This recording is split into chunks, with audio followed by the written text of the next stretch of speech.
जय Hind friend, India और pride में आप सभी का स्वागत है। फ्रेंड्स, यहाँ पे हम रामचंद्र शुक्ल कृत हिंदी साहित्य का इतिहास पर बात कर रहे हैं। और इसके प्रीवियस के लेक्चर में आपने देखा होगा कि हम प्रकरण 1 जो कि सामान्य परिचय से रिलेटेड था आदिकाल के बारे में, और आदिकाल का जो प्रकरण 2 था अभ्रंश काव्य से रिलेटेड, उसे हमने कर लिया है। और आज उसी कड़ी में ये श्रृंखला में तीसरा पार्ट है जो कि प्रकरण 3 देश भाषा काव्य से है। यहाँ पे आपने ध्यान दिया होगा तो वीर गाथा काल जो है प्रकरण 1 और 2 में कहीं भी शुक्ल जी नहीं लिखते हैं। वीर गाथा काल ये प्रकरण 3 में ही लिखते हैं और इसका समय इन्होंने संवत 1050 से 1375 माना है। वीर गाथा काल की पृष्ठभूमि में सबसे पहले आपको ये बता दें कि इन्होंने कहा कि पहले ही प्राकृत की रूढ़ियों से बहुत कुछ मुक्त भाषा के जो पुराने काव्य जैसे विशलदेव, पृथ्वीराज रासो आजकल मिलते हैं। लेकिन आपको ये ध्यान रखना है कि जो भी रासो ग्रंथ मिलेंगे उसमें आप उनको संदिग्ध के दायरे में रखेंगे, क्योंकि शुक्ल जी स्वयं कहते हैं कि जब भी इतिहास संबंध बातों को इसमें पता किया जाता है तो ज़्यादातर ये कपोल कल्पित घटनाएं लगती हैं, इतिहास का कुछ पता नहीं चलता। इसीलिए तो पृथ्वीराज रासो को सीधा सीधा जाली ग्रंथ घोषित कर देते हैं। अब हम यहाँ पे आपको इस समय का जो ऐतिहासिक परिप्रेक्ष्य रहा है, यानी परिवेश जो है वही परिलक्षित होता है साहित्य में, तो उस पर बात करें तो कहते हैं कि इस समय जो नीति श्रृंगार आदि विषय पर दोहे, अगर जो नीति पर श्रृंगार पर कोई भी काव्य की पंक्तियां कही गई तो वो दोहे में होती थी। और वीर रस के पद, यानी वीर रस का कुछ पद होता था तो वो छप्पे में होता था। आगे कहते हैं कि भारत के इतिहास में ये वो समय था, यानी आप 1050 का समय देखेंगे तो एक ऐसा समय था जब आप भारत में देखें तो जो पश्चिमोत्तर आपका ये पश्चिमोत्तर का प्रांत था, यहाँ से मुसलमानों के हमले बहुत तेज हो गए थे और कोई भी केंद्रीय सत्ता अस्तित्व में नहीं थी जो अपनी प्रजा का रक्षा कर पाए। अब यहाँ पे ज़्यादातर जो थे पश्चिमी प्रांत के निवासी, इन्हीं को धक्के सहन करने पड़ते और हिंदुओं के बड़े बड़े राज्य प्रतिष्ठित हो गए थे। गुप्त साम्राज्य जब से ध्वस्त हुआ था और हर्षवर्धन के उपरांत भारत का जो पश्चिमी भाग था वो एक तरीके से भारतीय सभ्यता और बल वैभव का केंद्र रहा था। कन्नौज, अजमेर, अनहलवाड़ा, यहाँ पे बड़ी बड़ी राजधानियाँ इसी समय इधर ही प्रतिष्ठित थी। तो माना जा सकता है कि उधर की भाषा ही शिष्ट भाषा मानी जाएगी और जो कविचारण वगैरह रहे होंगे वो इन्हीं के राज दरबारों में रहते होंगे। हर्षवर्धन के बाद का साम्राज्य भावना देश से अंतर्निहित खंड खंड टुकड़े में बट गया था, कहीं पे गारवार, कहीं चौहान, कहीं चंदेल, कहीं परमार। और ये आपस में लोग खुद ही अपनी प्रतिष्ठा के लिए लड़ाई करते, कभी कभी तो शौर्य प्रदर्शन करते, लड़ाई का कोई कारण नहीं पता चलता। और ऐसी परिस्थिति में हिंदी साहित्य का देश भाषा काव्य अभ्युदय में आता है। ये लड़ाई भिड़ाई का काल था, वीरता के गौरव का गायन होता था, कोई भी सामाजिक समस्याओं का स्थान साहित्य में देखने को नहीं मिलता है। महमूद गजनवी 1087 के लौटने के पीछे गजनवी सुल्तानों का एक हाकिम लाहौर में रहा करता था, लूट मार के लिए अलग अलग भागों पे खासकर राजपूतानों पे चढ़ाई करता था। तो फारसी तारीखों में तो ये बात नहीं मिलती, कहीं कहीं चीज़ों पे संस्कृत काव्य में मिलता है कि जैसे आपने देखा राजस्थान में अजमेर है, अजमेर में चौहान राजा एक दुर्लभ राजदूतीय थे, वो मुसलमानों से युद्ध में मारे गए। तो जब दुर्लभ राज मारे गए इसके बाद अजमेर बसाने वाले जो अजय देव थे ये भी मुसलमानों से परास्त हुए थे और उन्हीं के पुत्र अर्डोराज आते हैं, वो आज का अगर अजमेर में देखेंगे आनंद सागर झील अर्डोराज ने बनवाया, वो भी मारे गए। ये सब जिक्र इसलिए करे क्योंकि आपने एक विशल देव रासो वीर काव्य परक रचना जो है 100 पृष्ठों का पढ़ा होगा। तो इसमें बताते हैं कि जो विशल देव बिगरा राज चतुर्थ थे, ये भी उस समय किशनगढ़ राज्य तक मुसलमान की सेना चढ़ाई थी, जिन्होंने आर्यावर्त की रक्षा की थी और उस समय दिल्ली और झांसी को भी जीता था। विशल देव के संबंध में कहते हैं कि ये जो दिल्ली में अशोक लेख वाले शिवालिक जो शिवा मतलब कि उस समय होता है शिवालिक स्तंभ लेख, अशोक ने बहुत ज़्यादा आपने देखा है कि प्रशस्ति जो भी चीज़ें होती थी उनको शिलालेखों के माध्यम से दूर दूर तक पहुंचाने का प्रयास किया था, उसमें विशल देव का उल्लेख मिलता है।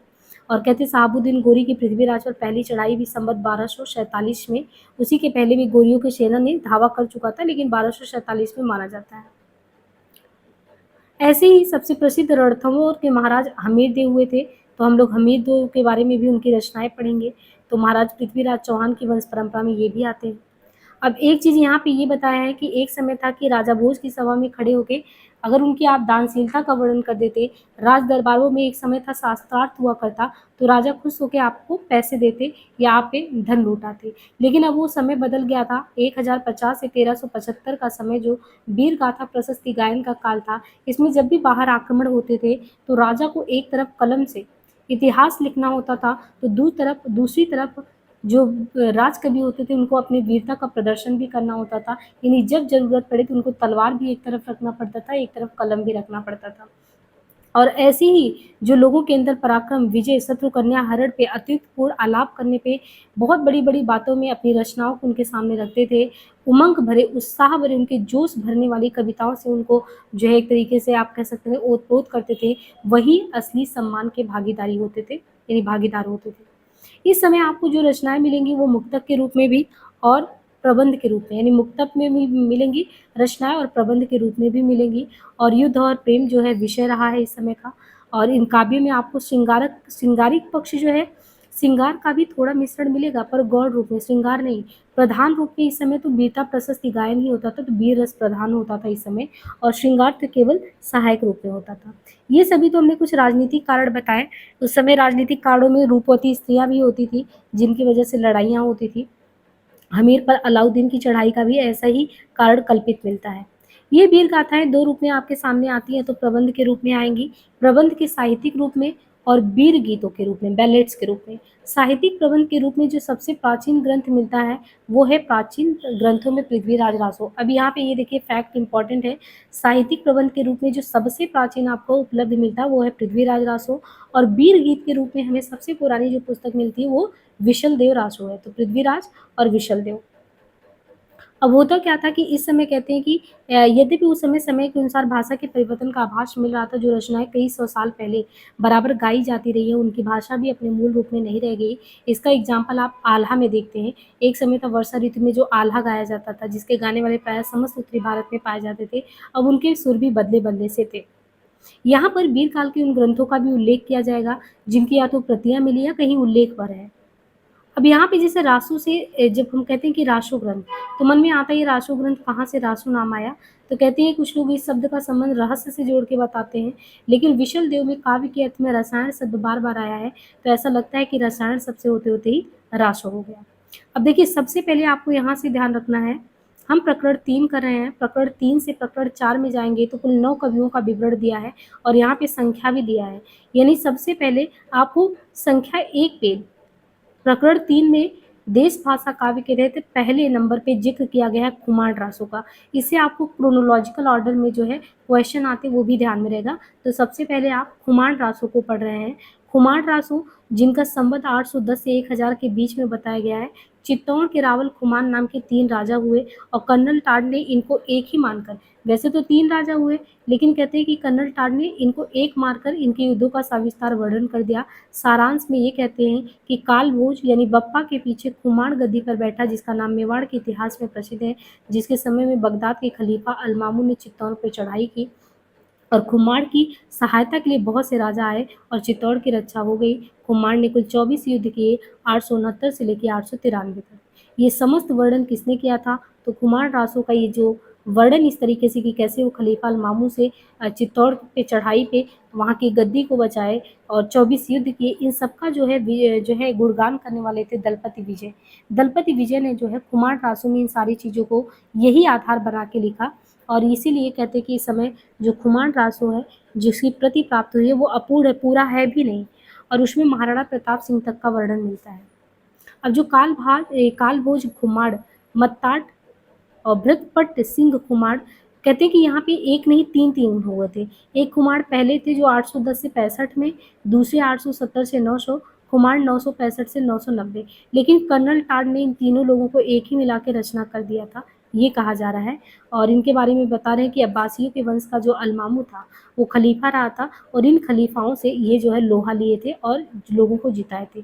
अब शिव सिंह सरोज के कहने के अनुसार कि एक अज्ञात नाम भाट ने कुमार रासो नामक काव्य ग्रंथ लिख दिया। अब वो कहते हैं कि नहीं, ये तो किसी जो है जैसे हमने अभी ऊपर पढ़ा है कि दलपति विजय लिखे, तो शिव सिंह सरोज कहते हैं कि उनके अनुसार कि नहीं, कोई अज्ञात नामा भाट था, उसने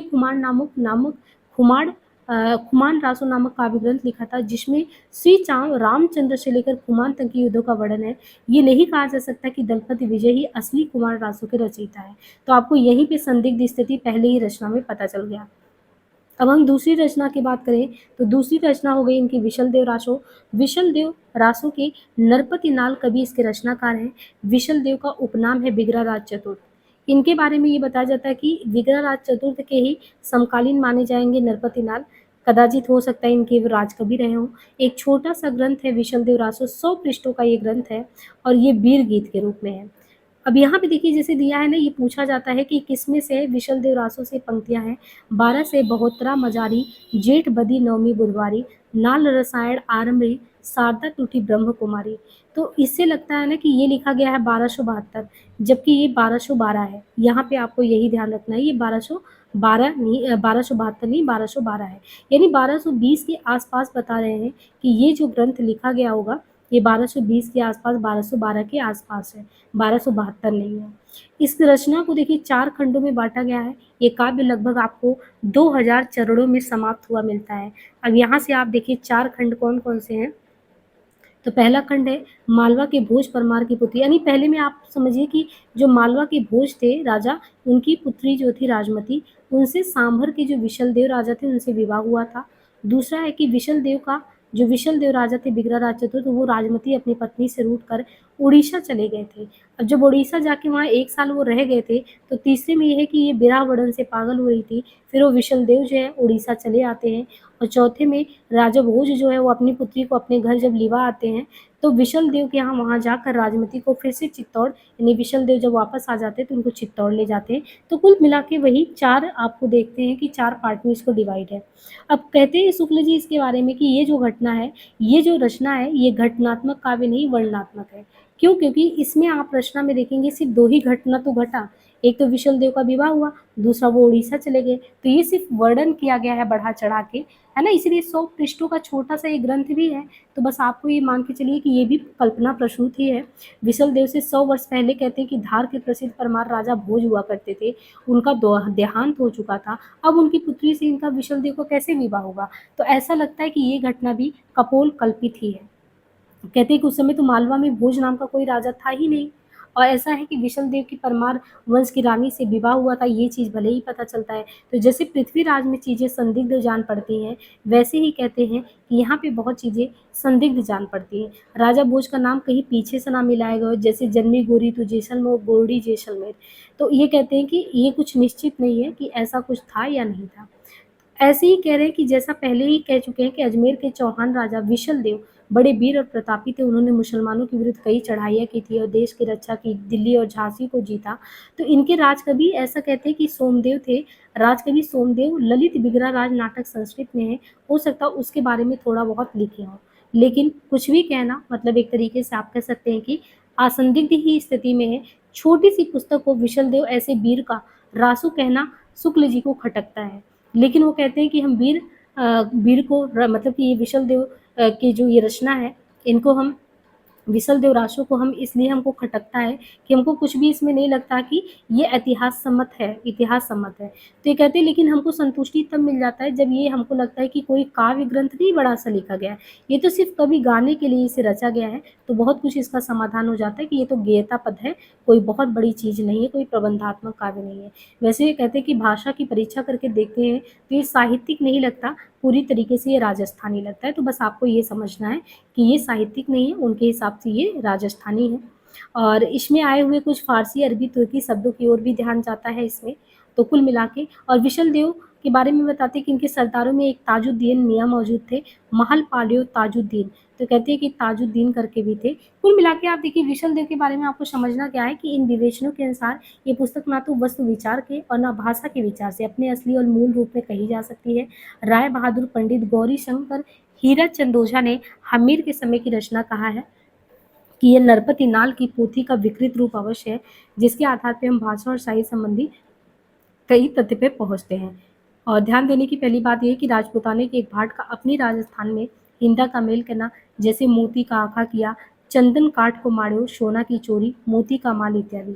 इससे ये सिद्ध हो जाता है कि प्रादेशिक बोलियों के साथ-साथ ब्रज या मध्य देश की भाषा का आश्रय लेकर एक सामान्य साहित्यिक भाषा भी स्वीकृत हो चुकी थी। और जो चारणों में पिंगल भाषा के नाम से जानी जाती है। पिंगल हम किसको कहते हैं?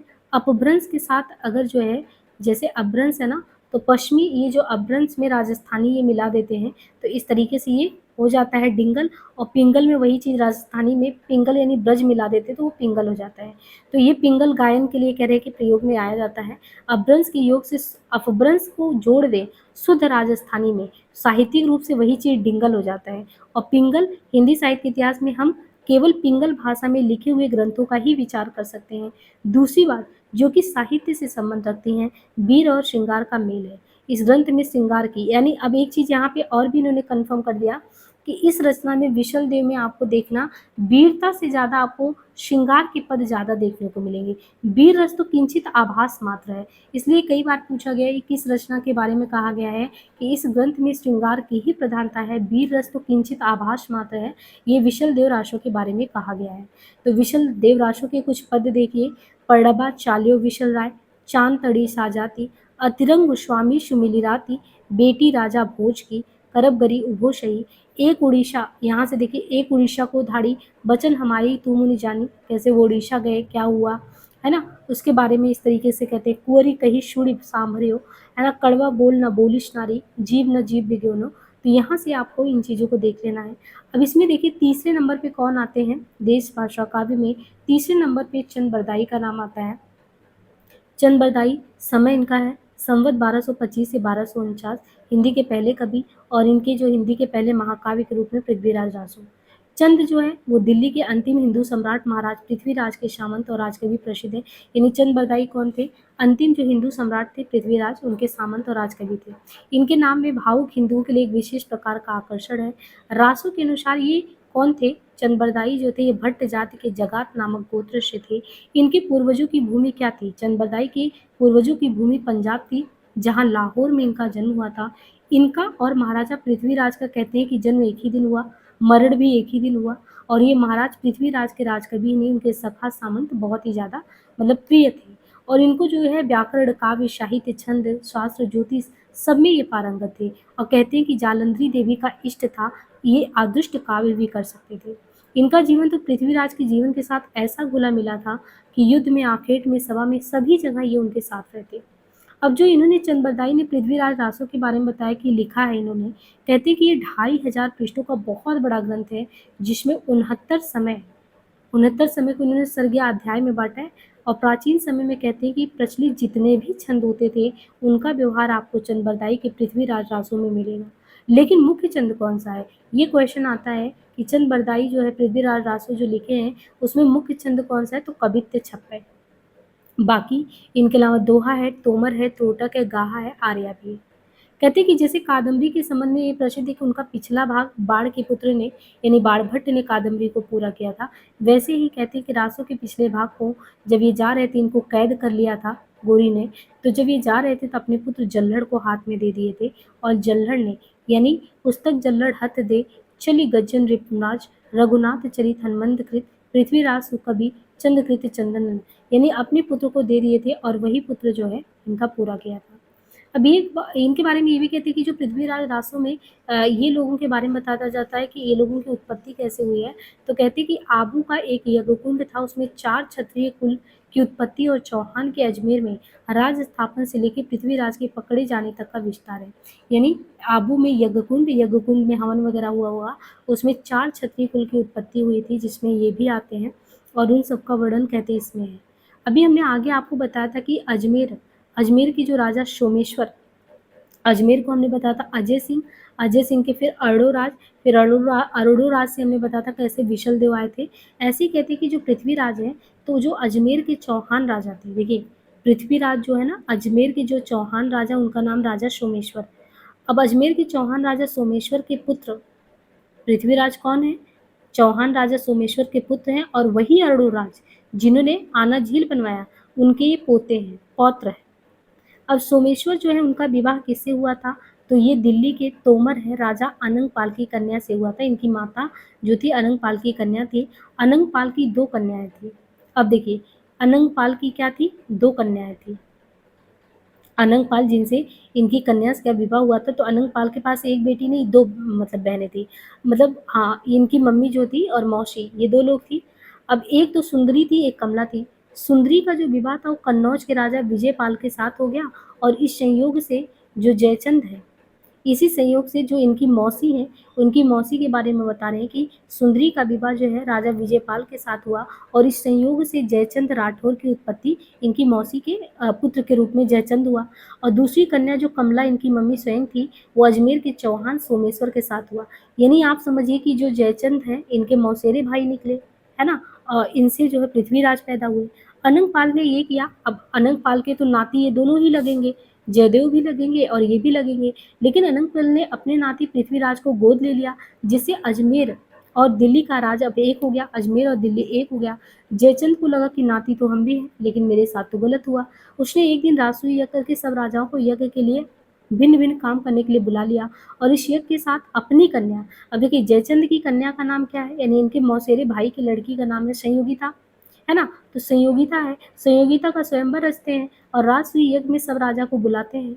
और जयचंद ने चिढ़कर जब पृथ्वीराज नहीं आए तो उनके एक सोने की मूर्ति द्वार पे लगा दिए और संयोगिता पहले से ही उनका प्रेम था, उन्होंने नहीं देखा, उन पे जयमाल डाल दिया। अब इतने में वो नाराज हो गए और घर से निकाल कर इनको अपनी पुत्री को, संयोगिता को, एक गंगा किनारे के महल में भेज दिए। इधर जो है पृथ्वीराज के सामने आकर यज्ञ को विध्वंस कर दिया और संयोगिता से पृथ्वीराज का चुपचाप गंधर्व विवाह हो गया। अब पृथ्वीराज उनको लेके महल चले गए और भोग विलास में पूरी तरह रम गए। अब ये हुआ कि इधर से बाहर चढ़ाई हुई, मुसलमान आक्रांताओं ने आक्रमण किया और क्योंकि ये इतने मदमस्त थे तो ये संभल नहीं पाए और जब संभल नहीं पाए तो एक दिन क्या हुआ कि कुछ काल के पीछे कबीचंद भी गजनी पहुंचे, मतलब कि इनको जो है कैद खाने में ले जाके जो है साबुद्दीन चढ़ाई किया, वो जीत गया और इनको अपने यहाँ पे ले गया बंदी बना के। और जो इनके सखा थे, इनके कवि थे कबीचंद चंद्रबरदाई, वो भी गजनी पहुंच गए। एक दिन चंद के इशारे पर पृथ्वीराज के सभा में सब वेदी बाढ़ चलाते हैं और शहाबुद्दीन को मार देते हैं। फिर ये दोनों, यानी चंद्रबरदाई और जो है पृथ्वीराज, ये आपस में ही कटार भोग के एक दूसरे को मार देते हैं। ये पूरा कथानक यहाँ पे समाप्त होता है। अब यहाँ पे देखिए शुक्ल जी खोजबीन करते हैं कि जितना भी वृत्तांत हमने सुनाया, हो सकता है सुनने में आपको लग रहा हो, बड़ा मजा आ रहा हो कि सब ऐतिहासिक है, पर ऐतिहासिक कुछ भी नहीं है, क्योंकि जब हम इतिहास से मिलाते हैं तो इसका मेल बिल्कुल भी नहीं मिलता। ये 16वीं सदी में लिखा हुआ एक जाली ग्रंथ ठहरता है। क्योंकि प्रसिद्ध एक इतिहासज्ञ रहे हैं पंडित गौरी शंकर हीराचंद ओझा, उन्होंने कहा जो भी घटनाएं संवतों के बारे में अगर मिलाने चलते हैं तो एक भी चीज मिलता नहीं है। और ये कहा जाता है कि पृथ्वीराज की राजसभा के एक कश्मीरी कवि जयानक थे। कश्मीरी कवि जयानक ने पृथ्वीराज विजय लिखा था, उसमें बहुत चीजें इतिहास सम्मत है, उनसे चीजें खोजते हैं तो मिलता है कि हाँ पृथ्वीराज की माता का नाम उसमें मिलता कर्पूर देवी, और यहाँ पे क्या किया है, कमला कर दिया है। झांसी के शिलालेख से भी चीजें ऐसी होती हैं। तो कुल मिला के यहाँ पे प्रमाणिक और समसामयिक रचना ये नहीं मिलता है। हमीर महाकाव्य आदि कई प्रमाणिक ग्रंथों के अनुसार सोमेश्वर का दिल्ली के तोमर राज अनंगपाल की पुत्री से विवाह होना और पृथ्वीराज का अपने नाना की गोद जाना, राणा समर सिंह का पृथ्वी का समकालीन होना और उनके पक्ष में लड़ना, संयोगिता हरण, ये सब बातें असंगत लगती हैं। इस प्रकार आबू के यज्ञ से चौहान आदि 4 अग्निकुलों की उत्पत्ति, ये सब भी कहीं से सही नहीं लगता। तो चंद ने पृथ्वीराज का जन्मकाल क्या बताया है, संवत 1115, दिल्ली गोद जाना 1122 और 9 जाना 51, तो ये सब भी सही नहीं लगता है। वही सारी चीज़ों को इन्होंने और डिटेल में कहा कि कुछ भी सही नहीं लगता है इसमें। और फिर एक है पंडित मोहनलाल विष्णु पांड्या, तो उन्होंने कहा ये पक्ष में आते हैं, ये कहते नहीं, इसमें जो भी लिखा गया है संवत में यथार्थ संवत से 90-91 वर्ष के अंतर में लिखा गया है।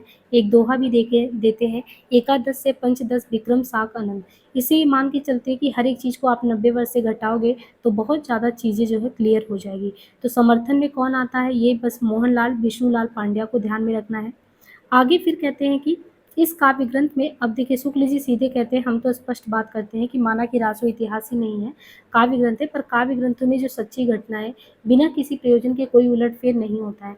जयानक का पृथ्वीराज विजय भी तो काव्य ग्रंथ ही है, पर उसमें तो नाम वगैरह ठीक ठाक है, इसका मतलब यही जाली है।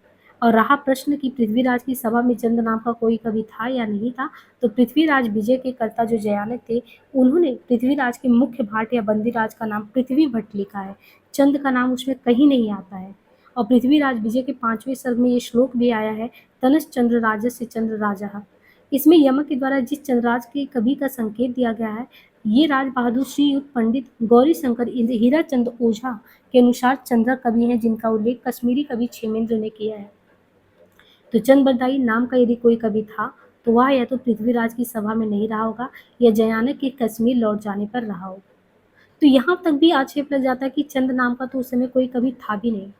और भाषा की कसौटी पर अगर शुक्ल जी इसको कसते हैं तो कहते हैं और भी निराश होना पड़ता, क्योंकि वो बिल्कुल बेठिकाने है, उसमें व्याकरण आदि की कोई व्यवस्था तो है नहीं। और कहते हैं कि जिसमें त्रोटक आदि छोटे छंदों में तो कहीं-कहीं अनुस्वारांत शब्दों का ऐसा मनमाना भरपूर प्रयोग किया गया है कि संस्कृत प्राकृत की नकल ही लगता है। कहीं-कहीं तो भाषा आधुनिक सांचे में ढली-सी दिखाई पड़ती है, क्रियाएँ नए रूप में मिलती हैं, पर साथ ही साथ कहीं भाषा अपने असली प्राचीन साहित्यिक रूप में भी पाई जाती है, जिसमें प्राकृत और अभ्रंश शब्दों के साथ-साथ शब्दों के रूप और विभक्तियों के चिन्ह पुराने ढंग के लगते हैं। महामहोपाध्याय हरप्रसाद शास्त्री ने 1909 से 13 तक राजपुताने में प्राचीन ऐतिहासिक काव्यों की खोज में 3 यात्राएं की थी और बंगाल की एशियाटिक सोसाइटी ने इसे छापा भी था, जिससे ये कहते हैं कि हमने ये चीज़ पता किया है, तो ये पता चला कि पृथ्वीराज जो थे वो नागौर, पृथ्वीराज जो है एक नागौर जो है जगह को बसाए थे और जो है वहाँ उन्होंने बहुत सी भूमि नागौर ने चंद को दे दी थी। और शास्त्री जी का ये भी कहना है कि नागौर में अब तक जो चंद वरदाई थे उनके वंशज रहते हैं और ऋषि वंश के वर्तमान प्रतिनिधि नानू राम भाट कहते हैं कि मैं हूँ। और ये यहाँ तक कहते हैं कि जो असली जो पृथ्वीराज की कॉपी है वो मेरे पास है। अब देखिए इनके वंशज के बारे में बताएं, चंद बरदाई, इसके बाद गुड़चंद, सीताचंद, वीरचंद, हीरचंद, रामचंद, विष्णुचंद, खेमचंद, जयचंद और इसी मदन चंद, चौचंद, गोकुलचंद, कर्णचंद, गुड़गुड़ा चंद, क्या जगन्नाथ, गंगाधर, भगवान सिंह, कर्म सिंह, माथुर सिंह, मान सिंह, विजय सिंह, आनंद और घमंडी राजबूधा जी, वृद्धचंद जी, नानू राम जी। तो ये कहते हैं कि मैं हूँ वंशज का आखिरी इंसान और मेरे पास है असली वाला प्रमाणिक ग्रंथ।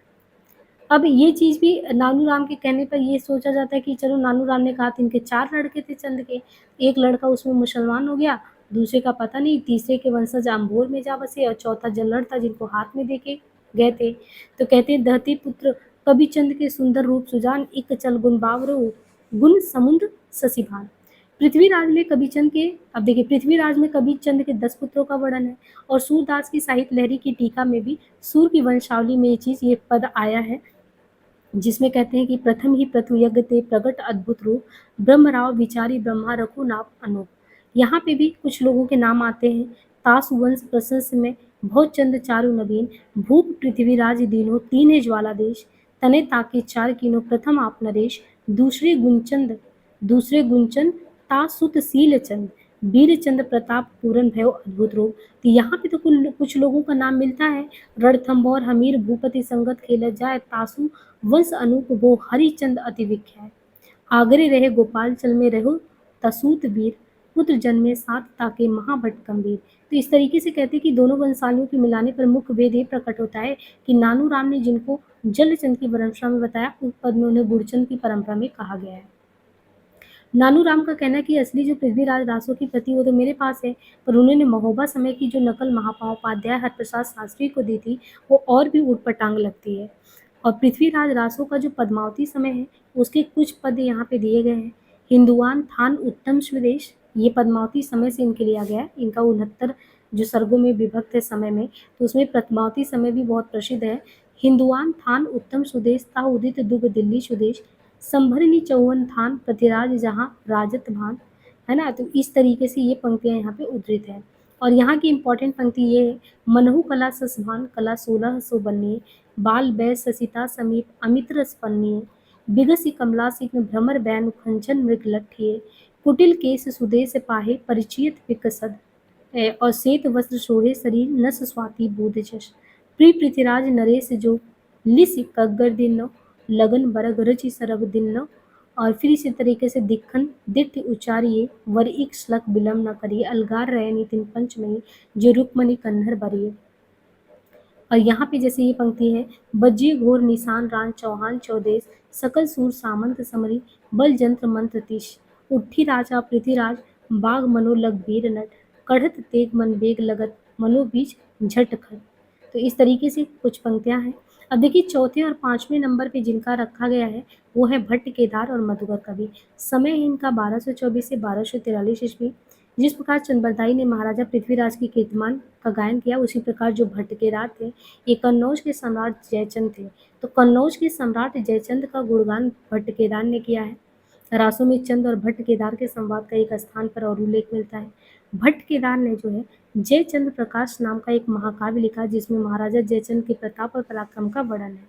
इसी प्रकार मधुकर कवि ने जय मयंक जस चंद्रिका लिखा है। एक बड़ा ग्रंथ मधुकर कवि ने भी लिखा है, पर दुर्भाग्य से दोनों ग्रंथ आज उपलब्ध नहीं है।